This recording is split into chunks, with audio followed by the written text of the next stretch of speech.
Okay, so here is how to go through the steps on page 623. Basically, I'm going to make this urban music text right here 3D. So a couple steps to go to. Let's just first make sure this one is selected. So we have urban music selected. And we'll go and select it, and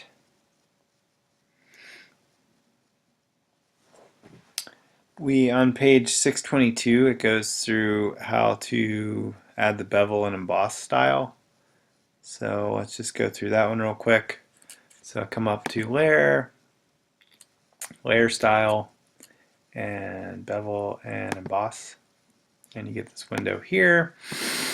So you can just copy their settings, basically making sure this Bevel and Emboss is set. I've got the preview checked, so you can see that.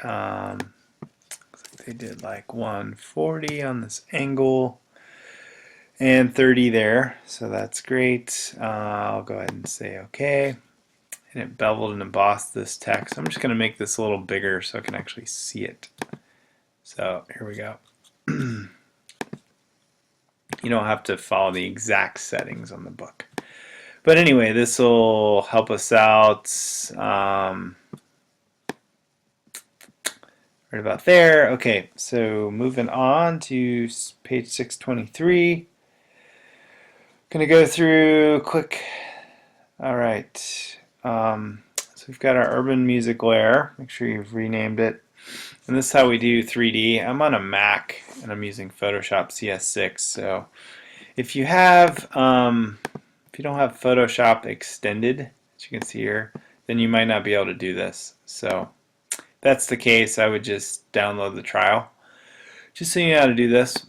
Anyway, let's go ahead and make this 3D. So I'm going to click on the type and go back and click on this. And then once it's clicked, we come up to, we click type up here. Oh, actually I gotta have it selected. That's right. Okay, so then we come to the top, we do type and extrude to 3D. And it says you're about to create a 3D layer. Would you like to switch to 3D workspace? Yes. So we got a 3D workspace, everything changes. And you notice we get a whole different control panel up here. So basically we're gonna click this one right here, which is drag the 3D object. And we can come on here. They want this M to be about 250, but use your best judgment, make it look good. Doesn't have to be exact. And then they refer to a render button, which I did not see the render button in this control panel, but if you come up here, you can go to 3D and click render, like that. And this is actually going to render it.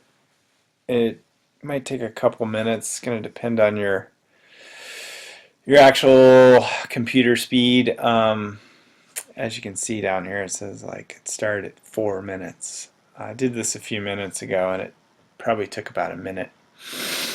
Anyway, it's going to go through and it's going to make this a 3D object.